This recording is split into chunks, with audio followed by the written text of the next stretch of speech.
Hello everyone, welcome back to Biology Zone. So in this video we are going to discuss about endoplasmic reticulum and Golgi apparatus. तो एक recap लेते हैं। सबसे पहले हमने study किया था कि सेल होता है, सेल के बेस पे दो तरह के ऑर्गेनिजम्स हैं, यूनिसेलुलर मल्टी सेलुलर। यूनिसेलुलर जिनकी बॉडी एक ही सेल से बनी है, सिंगल सेल्ड है जो, और मल्टी सेलुलर जो मल्टीपल सेल से बने हुए हैं। देन हमने स्टडी किया कि एक होते हैं प्रोकैरियोटिक सेल्स, एक होते हैं यूकैरियोटिक सेल्स। प्रोकैरियोटिक सेल्स वो जो एडवांस नहीं है, जिनका न्यूक्लियस जो है वो डिफाइंड नहीं है, कोई न्यूक्लियर मेम्ब्रेन नहीं है, कोई उनके पास ऑर्गेनलीज नहीं है, जिनका जेनेटिक मटेरियल सेल के अंदर ऐसे ही बिखरा पड़ा है। देन होते हैं यूकैरियोटिक सेल्स जो कि फुली डेवलप्ड हैं, फुली फंक्शनल न्यूक्लियस है, ऑर्गेनलीज हैं, मेम्ब्रेन बाउंड हैं प्रॉपर।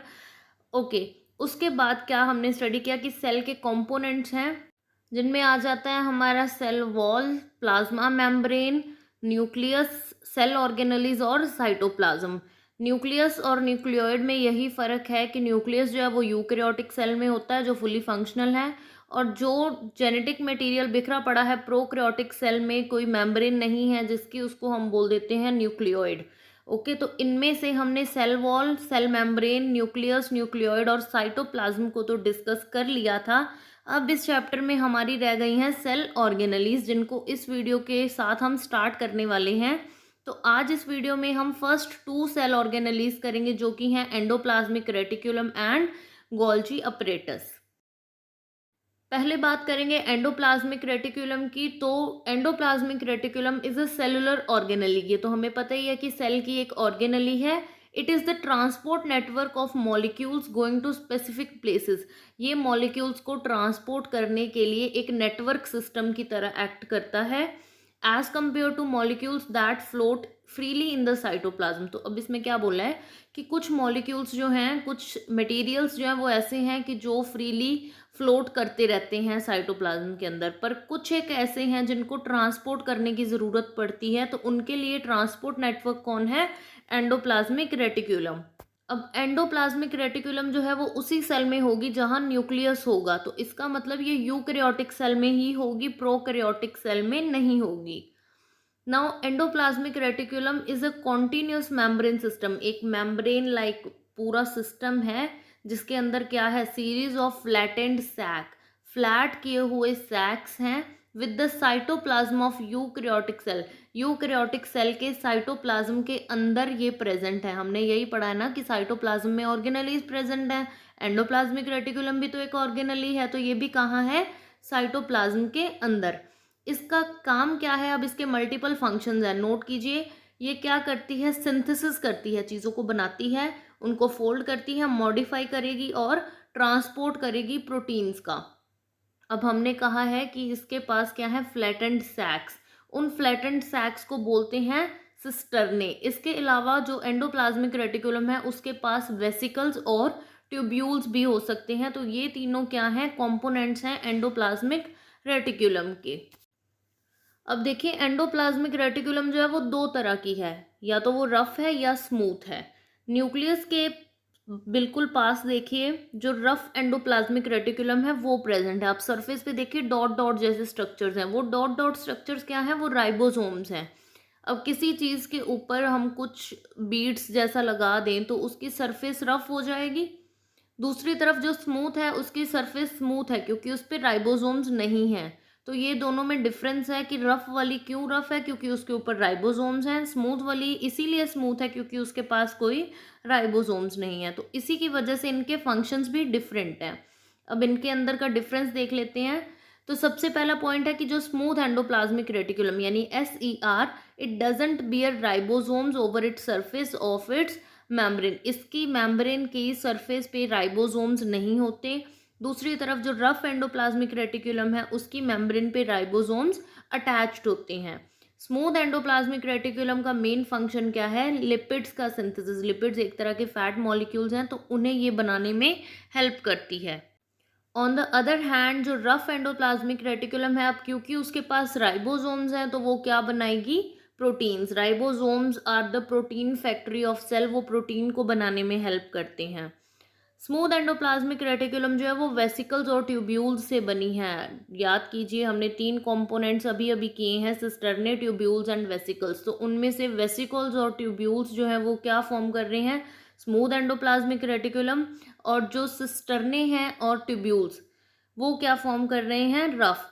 तो स्मूथ में क्या है, वेसिकल्स और ट्यूब्यूल्स, रफ में क्या है, सिस्टर्ने एंड ट्यूब्यूल्स।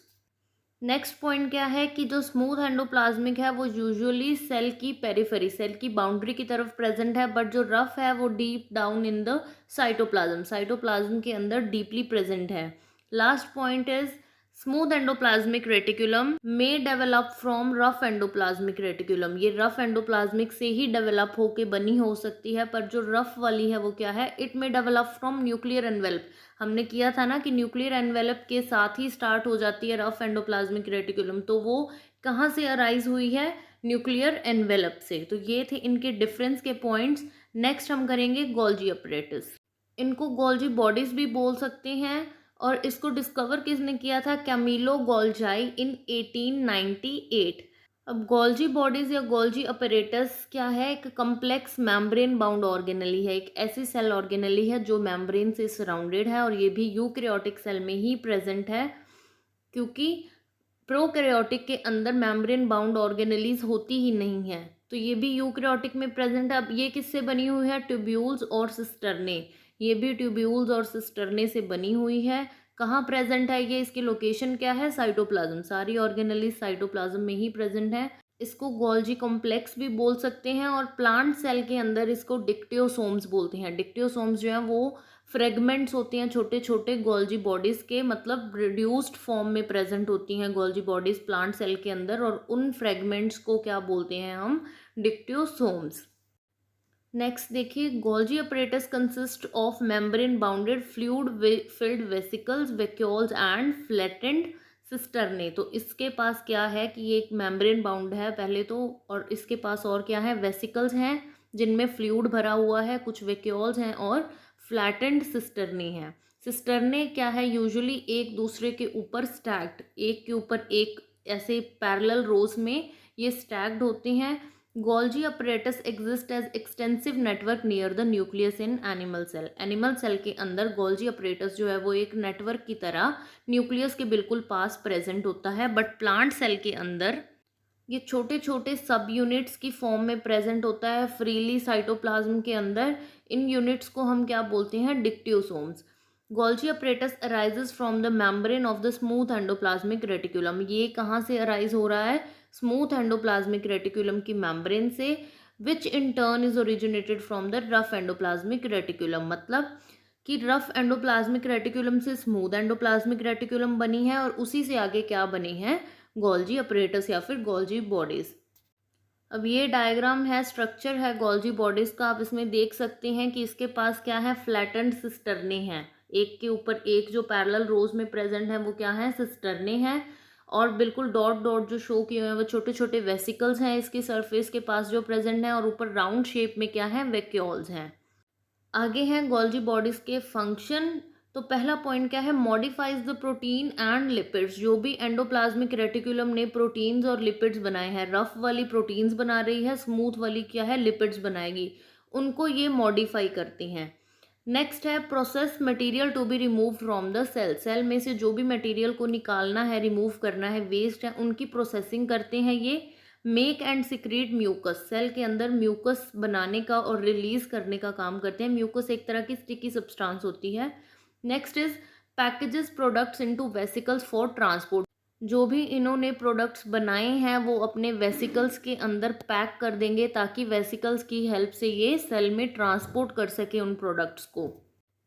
अब देखिए, राइबोसोम्स ने क्या किया, प्रोटीन्स बनाए। एंडोप्लाज्मिक रेटिकुलम ने क्या किया, उन्हीं प्रोटीन्स को मॉडिफाई किया और कहाँ भेज दिया, गोल्जी अपरेटस के पास। गोल्जी अपरेटस ने क्या किया, उन प्रोटीन्स को सॉर्ट किया, प्रोसेस किया और पैक कर दिया। पैक किसमें किया था? गोल्जी वेसिकल्स ने। तो ये प्रोटीन्स आगे गोल्जी वेसिकल्स क्या कर रहे हैं? उनको ट्रांसपोर्ट कर रहे हैं। इट मीन्स सेल के अंदर जहाँ भी प्रोटीन्स भेजने हैं, जो भी टारगेट डेस्टिनेशन है, वहाँ प्रोटीन्स को लेके कौन जा रहा है? Golgi vesicles. तो ये सारा इनका फंक्शन था जो मैंने कंबाइंड फॉर्म में आपको शो किया है। I hope this topic is clear to everyone. You can ask your doubts by commenting down. Thank you so much for watching this video and keep supporting.